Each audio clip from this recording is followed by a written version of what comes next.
want to welcome our online audience with us this morning. It is so good to be in the house of the Lord, and I hope you are here to receive a word this morning. Amen. The Lord has been dealing with my heart all week, and I feel like He's given us a word for such a time as this. Amen. If you have your Bibles with you, I want to get right into the word. But first, I want to let you know that I want to thank you guys for allowing me the opportunity to go and preach last week for another pastor. And we had a wonderful service. As a matter of fact, 2 services. I told y'all I was a little nervous about that, but that was the first time I preached 2 services back to back, and both of them came out different. But it was a wonderful time and a wonderful learning opportunity. But the whole time I was there, I was still thinking about you guys, and so I just wanted to let you know how much I appreciate the opportunity. But if you have your Bibles with you, I want you to turn with me this morning to Joel chapter 2. 2 verses of scripture, verses 25 and 26. Joel chapter 2, verses 25 and 26. The word of the Lord says, I will restore to you the years that the swarming locust has eaten, the crawling locust or hopper, the consuming locust or destroyer, and the chewing locust or cutter. My great army which I sent among you, you shall eat in plenty and be satisfied, and praise the name of the Lord your God, who has dealt wondrously with you, and my people shall never again be put to shame. I want to preach a message this morning called Restoration. If you would pray for me as I pray for you. Father, we love you this morning. We thank you once again for allowing us to be in your house, God. I thank you for the opportunity to stand behind this sacred desk once again, Lord. God, I pray right now that you would just move me to the side, God, that you would just use me as an instrument, that you could speak through, God, to talk to your people, Lord. God, I pray that you would just begin to move even in our midst right now, God, and just begin to bind up the things that would hinder our minds, God, that would let us think about things that we shouldn't be thinking about, Lord, and just focus on you. God, I pray for this congregation this morning, and for those that are online watching, God, that you would just speak to us through your word. In Jesus' name. And everybody said, Amen. You may be seated. According to our culture, restoration means the bringing back of or something that is old or that has been worn out or dilapidated or broken back to its former state. And I began to look up images, and I always want an image to go with the message. And I looked up I just looked up restoration. And I began to see pictures of things that were half made old and half made new. And I saw this picture and it just grabbed my attention. How many of you know that this morning a lot of our lives look like this picture? We have been beaten. We have been battered. We might have a little few dings, or we might have some rust growing upon us and all these things. But there is a time when Jesus comes into our lives and begins to touch us and begins to minister to us that restoration begins. Amen? I'm not talking about salvation this morning. I'm talking about us that are Christians that have been beaten, that have been battered, that are going through some things. Amen? I don't know about you, but we have been going through some things. Would anybody agree with that? Yes. All right. So some of my favorite TV shows have a restoration theme, and you guys that know me the most, that they know that I like to sit down after or during dinner and eat and watch TV and things. And me and Betsy were watching one of my favorite shows the other night, how they restore cars and things like that. And as soon as I got through eating, normally I'll sit there and watch a show or two. But as soon as I got through eating, I got up and left. And Betsy said, "Oh, something's up." And so I knew right then. I went in my room, and this was like a Wednesday or Thursday. And I got in my office, and I got in there, and I began to prepare, and the word just flowed. I mean, I sat there, and when I come out, I was finished. I think it was Thursday. And I told Beth, I said, I'm ready. I'm ready. God to just give me a download. And so I just hope you're ready for it. But when things need restoration, they have been, over time, they've allowed to be slipping into a time or a form of neglect or disrepair. Have you ever felt like that? That you were at a place where you felt like God couldn't use you anymore? Have you ever felt like that you've maybe slipped away just a little bit, or been beaten so much and went through so many trials and tribulations that you're not effective anymore?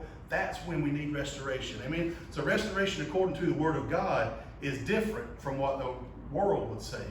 Restoration from the Word of God says, while the world says that restoration is bringing something back to its original state, the biblical definition of restoration or godly restoration means bringing something into a state where it will be better than the original. Amen. Now, I don't know if you've ever been a car guy. I like cars. I've never owned any that were restored or anything like that, but I like to watch something old become new. And there's some that you can watch on TV, they'll make it look like brand new. There's some that puts a custom touch to it. But when I read these scriptures and things like that, I began to think, when God made me again, He made me better than I was before. Amen. Amen. Because when I entered this earth, I was a fallen creature. A lot of people don't like to say that today. They don't, well, I don't do things wrong. We look at Andy and we say, you know, she's a child, she's a baby, she's an infant, she's innocent, but she is still a sinner because she was born into a world of sin. And so when God made me over, He made me better than I was in the beginning. And so I think of that, and I thank Him today that we have the opportunity to serve a God that can do that. Amen. If you know who Chip Foose is, he is one of the world-renowned car rebuilders. And when Chip Foose puts his stamp of approval on it, nobody can touch it. It always gathers the highest price at the auctions. That's what our Jesus does. Amen. When He gave His blood for our life, we became a new creature, a new creation. We were restored to better than new. And so I'm excited this morning. I don't know about you, but I'm just feeling this thing. So how many of you believe this morning that in 2020, yes, 2020, I said it, that this can be a year of restoration for you? I really believe that. I believe, I mean, I'm looking at the signs that God is doing right here. I mean, we talked about these chairs this morning, how we were blessed. We wasn't asking for chairs, but a pastor called and said, I want to bless you. And so I say that God can do restoration from this point forward.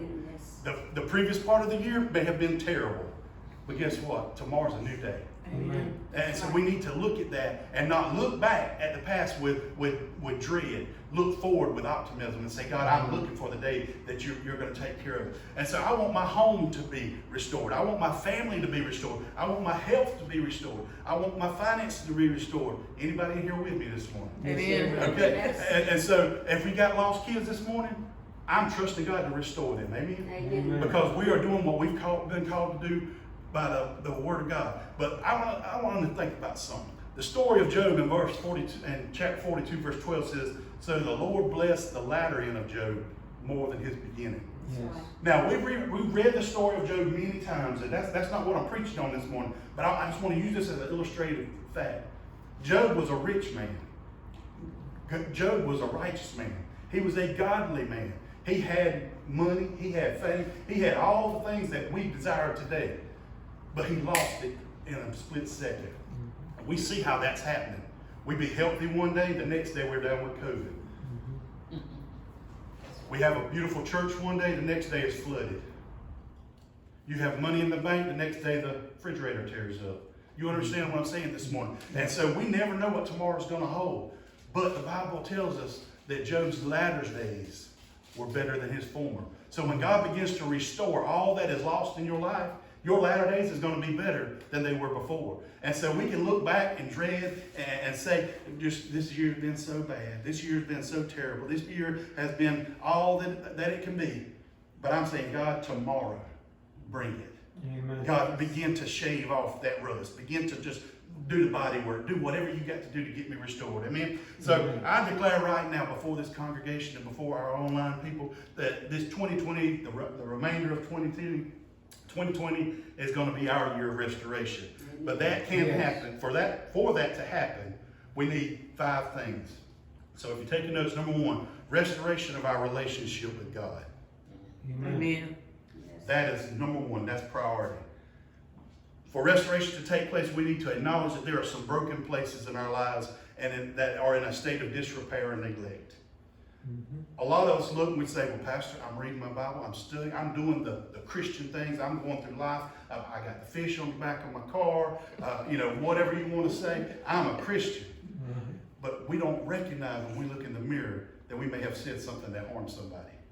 We don't recognize when we look in the mirror that we may have broken a commandment and didn't realize it. We don't recognize when we look in the mirror that I may have said a harsh word to my wife and didn't apologize. You understand what I'm saying? Yeah. So there's things in our lives as Christians that we have to constantly look at and say, God, I'm in disrepair. Even if I don't want to admit it. Amen? We have to admit that we have drifted away from God. Now, well, Pastor, what are you saying? I'm not lost. No, I'm not saying you're lost. Notice what I said drifted, not run away. You're not giving up the faith, you just drifted. Now, you know what it means to drift? You know, we bought that little boat not too long ago, and I was thinking about this when I was preparing. We were in the river, and I've never fished in a boat in the river. And so I'm not used to the current. But I had the trolling motor on, and you know, I'm thinking I'm getting good with it, and I can sit there, and I got it going against the current, so it should hold me there, right? But the longer you sit there, you begin to drift, even with the power flowing against it. And so I looked at that, that's what our life is. Just like the trolling motor, I have it set where I want to see it. I'm reading my Bible, I'm studying, I'm praying, I'm following God, I'm doing all these things. I'm set. But world comes against you. Flesh comes against you, and you begin to drift. Well, Pastor, that sounds negative. No, I'm not being negative. That's life. Right. That's where we're at this morning. We can be as godly as we want to be, but there are things that attach to us. There are things that come around us, things that we listen to. We've talked about this before, things that we look at, things that we do that we don't even recognize until God begins to prick our heart. And so we need to stay in that restoration with our relationship with God. Amen? Amen. Church attendance was once mandatory, and I know we're in a pandemic or whatever you want to call it, but it has now become optional. Men and women of God sit at home, said, "Well, all during COVID, I didn't have to go to church, so I can watch it on TV." The Bible says, "Forsake not the assembling of the brethren." That's right. Now, why do you say that, Pastor? I'm not saying that you have to be in church every time the doors open. That's a good thing, but we need each other. Yeah. For us to have relationships as Christian people, we need Christian people around us. Amen. We need people that we can share our burdens with. We need people that we can pray for. We need people that'll pray for us. Amen. And when we're out there on our own, when we're sitting at our house, we're at our leisure. We're not doing the things that God has called us to do. So we need that type of a church attendance. Amen. Worship used to be fun, and it used to be loud, but it has now become tired or non-existent. How many times do you look on TV, even with the TV screens in the stands now, you hear the cheers. You see it's really surprised me that the ball games are still being televised, even though they got TV screens. I don't know if you've watched any of them, but they have actual TV screens in the stands with people's faces on them. Well, like where they're doing these Zoom calls or whatever, so they can see it. But it's to make us feel good that something's going on. And so we need to get to a place where we say, God, I can worship you in my car. I can worship you in my house. I can worship you riding the lawnmower. I can worship you anywhere, but I'm going to worship you in the house of the Lord. Amen. I want people to know I want people everywhere to know that I'm worshiping God. Amen. Yeah. And so when they ask me what's going on with you, I want to be able to tell them I'm praising the Lord for what he's done, for what he's going. I mean, I'm so excited this morning because a couple of weeks ago, I was standing in front of you. I didn't know what we were going to do. And day after day after day, God is just providing. God's saying, I'm going before you. You've been fighting a battle a long time. I'm starting to open up the doors for you. And he's just beginning to take care of us. But we have drifted. Prayer meetings and corporate prayer was once a necessity in our lives. I don't know if y'all remember that or not. Prayer meetings used to be a necessity. Mm-hmm. You've heard Pastor Beth talk about how she learned how to pray through a prayer meeting. Mm-hmm. How many of our young people today need to learn how to pray? Amen. Amen. How many of your children need to learn how to pray? Yes. How many of us need to learn how to pray again? Yes. You understand what I'm saying? We say our little prayers. We do our little devotions. Mm-hmm. We might even tweet about it. But are we making a difference when we go to the throne room? I'm going to open a door right there. I told my wife the Lord has been dealing with my heart. You guys know that we say that we are a church of prayer. When we open our new sanctuary, we are going to have a prayer room. We're going to have a room designated to prayer, chairs in it, because thankfully they've been provided. It's going to be painted. It's going to be nice. We're going to have, you can go in there and you can pray before service. And if you decide, Pastor, I need to come pray during the week, you call me. Me or Beth or Betsy will come down here and open the church. You can come pray. We want to make it accessible. So when you say you don't have a closet to pray in, we got one for you. Amen. So we can pray for this community. So we can pray for this church. So we can pray for our families that are lost. So we can pray for this world. Amen. And so we need to get to that place. We have become what the Bible has called lukewarm. Revelations 3:15 and 16 says, I know your works, you were neither hot or cold. Would that you were either hot or cold. So because you are lukewarm and neither hot nor cold, I will spit you out of my mouth. I would never want God to have to make that decision on my behalf. I want to be so on fire for God that he can see. I don't know if you've ever looked at a campfire. You can see the gases off of it. I want God to see it emanating off of me. You ever been around somebody who just looks like they glow? You ever been around somebody who's just infectious? That's what I want to feel. I want God to understand that I love him that much. What has happened to the church? We've become weak. I was talking about the prayer room, and I was talking about the prayer meetings, and the Lord just reminded me. I remember I would get off the bus as a child, and we had a driveway that went all the way out to where the bus stopped. And my grandmother, my great-grandmother, would be in the house. And when I got off the bus, you could hear her in there calling the Lord's name. And I would be so embarrassed as a child, but now I would give anything to hear that. I had an aunt that would pray and be playing the piano. And the Holy Ghost would take over on her, and the piano would continue playing. And she would go back, and she would be speaking in tongues, and she would go back to the same verse she was on and never miss a beat. I long for those days because I've seen it. I grew up in it. And I say that to say, we have gotten weak. How long has it been since you anointed yourself and said, God, touch my body? How long has it been since you anointed yourself, God, I need to make it through this week? How long has it been since you anointed your mind and said, God, I don't need those thoughts anymore? That's what we used to do. That's how people used to have power. I'm not saying don't go to doctors. I'm not saying don't do any of that stuff. I'm saying we need to trust in God today. Amen? Amen. We have become spiritually complacent. We are good because we're saved. We've gotten to a place where we say, I'm good. I got saved when I was 12 years old. No, there's a lot of stuff happened between then. Because I doubt anybody's been perfect since they were 12. Amen? I doubt I'm perfect from last week to this week. You understand what I'm saying? So, you know what I'm saying? We have to get to a place where we're not complacent. God, I'm striving to go higher. God, I want to be closer to you. God, I want to hear the very breath when it comes out of your mouth.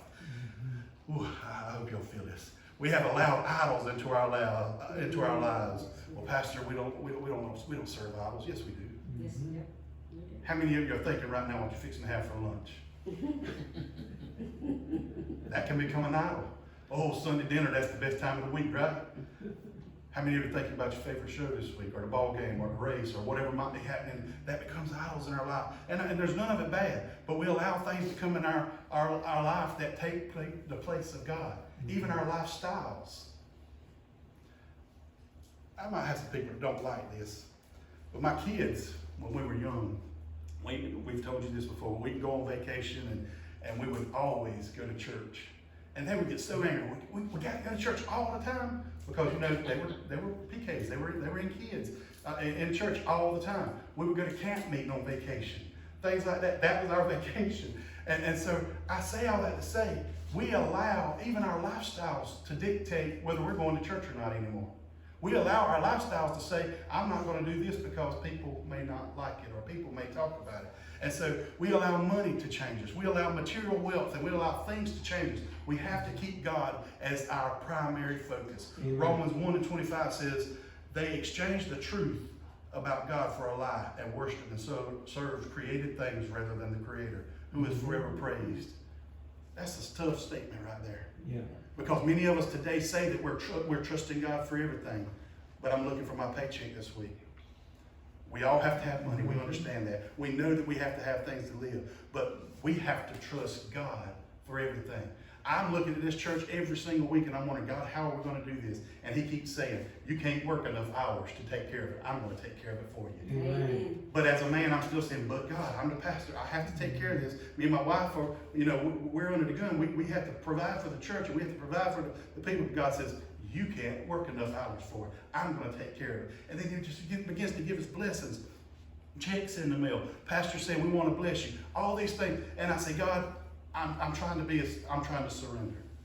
I want to do whatever you want me to do. Amen. And so we have forgotten our priorities. Today I called out from this pulpit, let us return to God. Amen. Let us be the men and women of God that say, God, I'm trusting you for everything. I'm trusting you for my family. Yes. I'm trusting you for my rent. Yes. I'm trusting you for my light bill. I'm trusting you for everything. Yes. I've told you so many times about my friend Sherrod. He owns his own business. I want to trust God that much. He will not buy a tool that he doesn't pray about. Mm. That's trusting God. Amen. Not because he don't have the money, not because he may or may not need it, but because he says, I want God to bless my business so I can bless others, so I'm not going to buy anything without him putting his stamp of approval on it. How many of us think about that? The reason I say that is because I think about this church. We had to have the city come out and inspect, and they have to put their stamp of approval on everything. And God bless them, that's part of government. We have to abide by the rules of the land. But when he comes and says, it's done, he's going to put his stamp of approval on it. It's done. That's what God needs to do to our lives. That's how we can bring restoration. Okay. God will break down all the barriers that block us from having a meaningful relationship with you. Number 2, restoration of our relationships with our families, our friends, and those used to be friends. How many of you have got friends that you don't talk to anymore? Some little thing caused you not to talk to them anymore. Some little remark, some little picture they posted on Facebook, something upset you, and so where you used to talk a couple times a week or whatever, well, they said that about me, I don't want to be around them. Can I tell you, they may be waiting for you to lift them up out of a pit. They may be waiting for you to speak the word that they need to hear. So we need to rebuild restore our relationships and rebuild the things that the enemy has tried to take. One of the greatest and most successful military tactics used in battle is to divide and conquer. The enemy wants your family. The enemy wants your relationships. Why? I'm glad y'all asked. Because when we are bigger and better when we're together. Amen. Do you understand that? When we're together, we're stronger. We're close and we strengthen all the weak areas where we may have personally had gaps. Where we personally may have been weak in one area, another one's going to come beside us and fill in that area. We motivate and we help each other. When you're down, I'm going to lift you up. When I'm down, I expect y'all to lift me up. Amen? We have more gifts, talents, weapons, and ammunition when we fight together. Because my wife is a prayer warrior. I pray, but I want to be like that. I want to pray down heaven to earth. You understand what I'm saying? I don't want to just say, God, I need a message this week. God, I need you to heal my body. I want to say, God, I need you to touch my congregation. I want you to touch every household here. I mean, I want that kind of power. And we do that because we lean on each other. Amen. You have weak strengths and weaknesses that I don't have, and I have strengths and weaknesses that you don't have. But we're all together. A strong army has experienced warriors. This goes to our pastors that don't like senior people in their church, that like young people. I want as many seniors as we can get, but I want as many young people just to match them, because we need both. Because I need experienced warriors to teach the young bucks how to fight. That's right. Amen. So we need to understand how to get there. We need to take care of our wounded better when we're together. Those that are hurt, those that are struggling, we can help take care of them. We can come alongside of them and work on them. As a church, we are the army of God. But if Satan can divide us in our family, in our relationships, he can defeat us. How? I'm glad you asked again. If we are not together, we are easier to defeat. We are fewer in number. We are like the little ones that get run off on a lawn. He can just snatch them up. So when we are not together, we have no help or motivation. We tear each other down. Have you ever thought about that?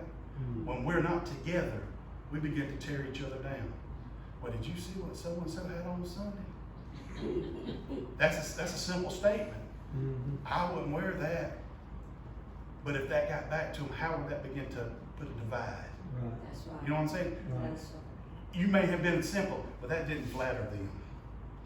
But that could have hurt them.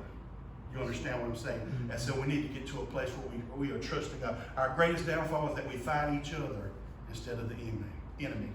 1 Corinthians 1:10 says, I appeal to you, brothers, by the name of the Lord Jesus Christ, that all of you agree, and there will be no divisions among you, but that you be united in the same mind and the same judgment. And I want you to remember this. Romans 16, 17, 18 will sound so familiar. I appeal to you, brothers, to watch out for those who cause divisions and create obstacles contrary to the doctrine that you have been taught. Avoid them, for such persons do not serve our Lord Jesus Christ, but their own appetites, and by smooth talking and flattery, they deceive the hearts of the naive. So we need to be careful who we hang around. We need to be careful who we listen to. We need to be careful who we allow to influence us, but we need to be together. We need to be strong. We need to be united. We need to reach out to those that we see maybe making mistakes. Not in a negative way, not in a talking about them way, but in a way that we can lift them up. We can't say that we love God whom we can't see if we can't love each other whom we do see. Right. That's right. Amen? And so do you know of anyone whom you have broken a relationship this morning? You've probably already got them in your mind. I want to issue a challenge this week. Reach out with a phone call. Send them a card. Send them a text. Send them a picture on Facebook. Whatever you have to do. Just begin to build a bridge back to them. Some people are out there hurting, just wanting somebody to reach out to them. Some people just need to hear. It doesn't matter what the person has done to you. Jesus looked at those who crucified him and said, Father, forgive them, for they know not what they do. In the very act of crucifixion, he looked at them and said, Father, forgive them. That's what we need to do. Nobody's trying to crucify us, literally. Maybe with words, maybe with actions, but nobody's physically trying to crucify us. So how much more could we forgive them? Amen?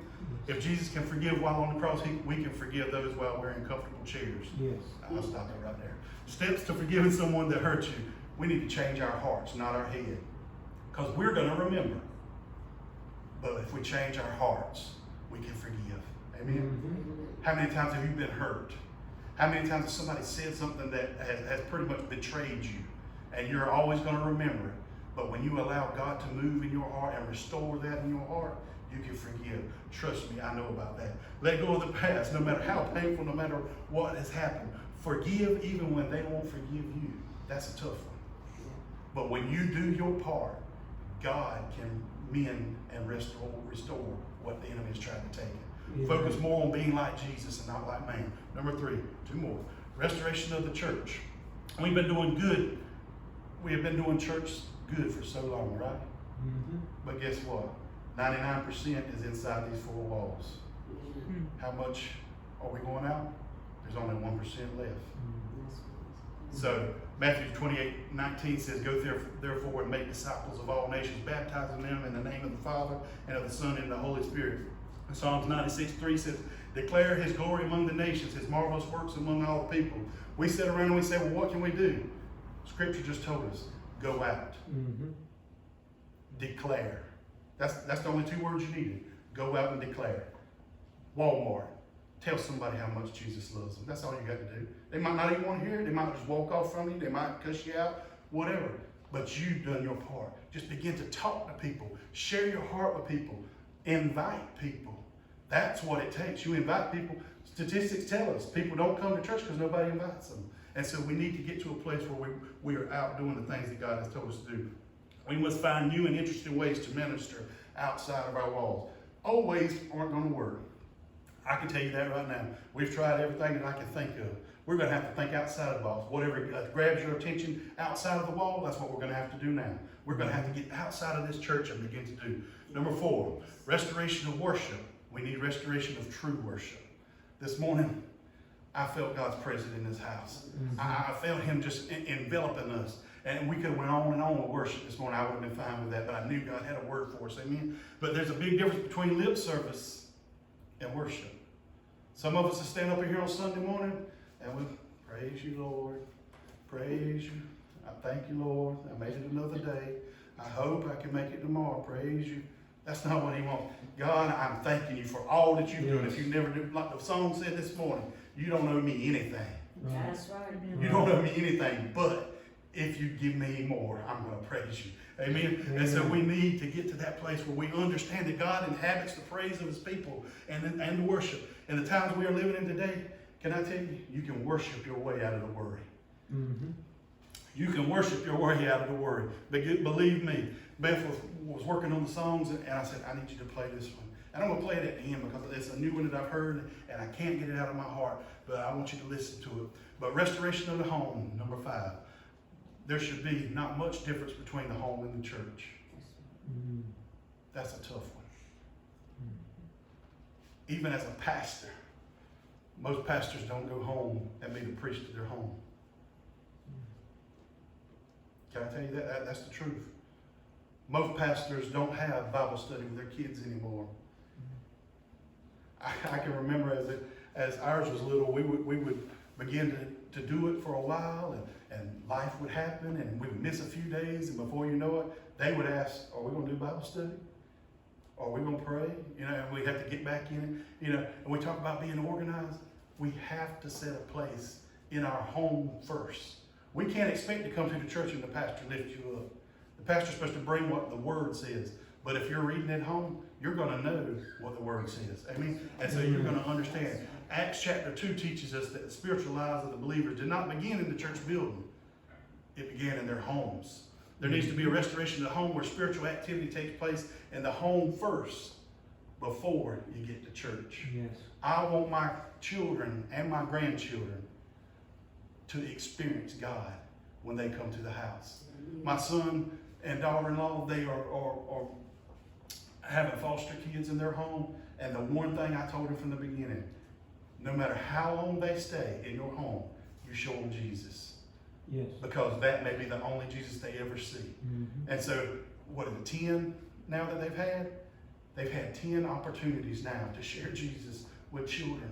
And so, Pastor, what are you saying? God gives us opportunities. My daughter can tell you right now, if she goes anywhere else and doesn't hear what Daddy preaches or what she's been taught, she don't like it. And she'll tell you. And she's been to churches all over the state. And she'll tell you, I don't know, I ain't saying nothing about it, but it's just different. And so that's what I'm saying. We need to be, our children need to know the difference. Our grandchildren need to know the difference. They need to know what thus saith the Lord. Amen. You need to have Bible study with your kids. I'm so proud of Betsy right now and Joseph both. They do what they're supposed to do with their kids. We'll walk by the room sometimes and she'll say, you gonna pray with us tonight? And they'll be in there and she'll be reading a little story to Andy and reading the Bible to her. And it just makes me so joyous on the inside that she's getting it at home first. Amen? So she don't have to listen to Granddaddy when she comes here. She can just scream. Amen? but there needs to be a restoration of the home where spiritual activity takes first. When we walk into our houses today, we need to recognize our home as a sanctuary. Amen. Not just something that God's blessed us with. We need to walk through those doors and do like my wife used to do with anointing oil. This is going on, Lord. I need you to take care of this home. This is going on in my son's room. I need you to take care of him, God. This is going on here. This is going on. Lord, pray for my husband. You understand what I'm saying? We need to be the men and the women of God that are turning our homes into the sanctuary, because there's going to come a day that we may not be able to stand here. That's right. And if we can't do it at home now, how much more do you think you're not going to be able to do it then? Yeah. Yeah. So we need to get there. God intended our homes to be a lighthouse for Jesus. Yes. Amen. Yes. When we were in youth and children's ministry, we didn't allow our kids to go very many places, but all the kids wanted to go to Pastor Billy's house. I had senior pastors that would say, Pastor, that's dangerous. I didn't care. I wanted the children that needed a place to go to feel safe. And guess what? They all loved Pastor Billy and Miss Beth, because they knew when they came to our house, we would sit around a fire in the backyard, we would cook hot dogs and s'mores, we would swim, we would have devotion, whatever we had to do. They knew what love was. And so when they left our house, they knew that they were taken care of. The parents didn't worry about them. They knew where they were at. You understand? How many of them can say that about you today? Most of us don't have anybody come to our house anymore. Some of our kids won't even come to our house anymore. And so we need to be doing a better job. When we have kids and children coming here, when we have them coming, I'm going to let them know you're welcome to my house all the time. Amen. If you need Pastor Billy, I'll be there. Amen. We need to let them know. I mean, each one of us in here need to be sharing our heart with the young people. The father needs to be the high priest of his home Yes. if he's in the house. I'm praying that God will restore homes with the fathers, Amen. because there's so many fathers that are out of place. A place of regular spiritual activity. The home needs to be a place of worship to God as a family. Not just Daddy in his place, Mom in his place. Me and Beth were talking about this week that we need to be doing some more things together. I've told you before that we pray together every day. But there's more than just prayer. Amen. There's more. There's a relationship. There's talking about, this is what happened during my day. Help me pray about it. This is what I faced today. She was riding with me yesterday. She said, you don't need to be driving a truck. And I was like, what? I do this every day. She said, you don't need to be driving a truck. Because I'd be, you know, I was trying to get home. I was like, y'all crazy. We trying to get back to the beach, you know, all those things. And she was like, you don't need to be driving that truck. I said, well, pray the Lord sends where I can get out, whatever. but we need a place of peace. Your home should always be a place of peace. You shouldn't have to worry about going home and fighting. Your kids shouldn't have to worry about mom and dad bickering and carrying on. They should know that there's love when they walk in the door, that they can always have a safe place. And lastly, a reminder of the intentional blessings of God. Our children need to know. My daughter tell you right now, God blessed us with these chairs. Because she's seen her mom and daddy in here lining them up. And matter of fact, when daddy got too tired, she started unloading them. But I had to hold the baby. Amen. So she began to do it. But she's like, man, Daddy, these are nicer than the ones we had. Yeah, when God does it, He does it extra. Amen. You know, sometimes she tells me, Daddy, you a little extra. Well, God's a little extra. He'll give you above and beyond what you want. And so I want to close with this scripture. If my people who are called by my name shall humble themselves and pray, then I will hear from heaven and forgive their sins and heal their land. Is that your prayer today? Amen. We need to get to a place where we humble ourselves. Now this is a little different. This is the closing. But I want you to listen to this song because I really believe it's going to, our online audience, we're going to let you go here because I don't want Facebook to take this message off. But we love you. If you need us, you can call us. We'll be there.